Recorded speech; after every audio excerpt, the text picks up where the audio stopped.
법조팀 이준희 기자에게 더 물어보겠습니다. 자, 이 기자. 네. 김영선 전 의원 공천 때랑 김진태 지사 공천 때 둘 다 공통적으로 한기호 의원 이름이 등장을 하잖아요. 네. 그러면 일단 먼저 한기호 의원에게 이 대통령으로부터 뭔가를 들은 거 맞는지 그걸 확인해 봐야 되는 거 아닌가요?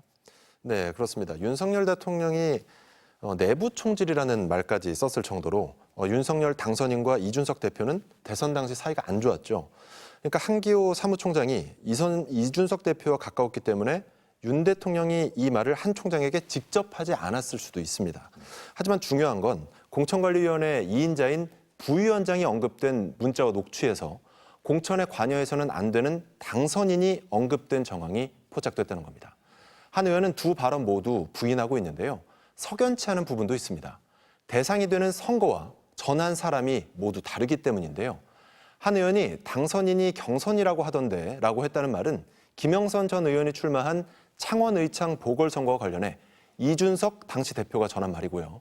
한 의원이 대통령이 정리할 일이라고 언급했다는 말은 강원지사 선거와 관련해 김진태 지사가 전한 것으로 되어 있습니다. 네. 전혀 다른 상황에서 전혀 다른 사람 입에서 한기호 의원이 당선인을 언급했다는 정황이 나온 겁니다. 자, 그런데 이 의혹들, 정황들이 맞는지를 확인을 하려면 지금 등장하는 6명을 전부 다 조사를 해야 될 텐데 윤 대통령 부부 빼곤 다 조사 중이거나 조사 방침이 나왔잖아요. 그럼 검찰이 윤 대통령 부부에 대해서는 어떻게 한다고 합니까? 네, 어제 저희가 단독 보도한 것처럼 검찰이 당시 국민의힘 공천관리위원들에 대한 서울 출장 조사를 시작했죠. 이준석, 윤상현, 한기호 의원에 대한 조사도 곧 이루어질 것으로 보입니다. 명태균 씨는 이미 구속돼 있고요.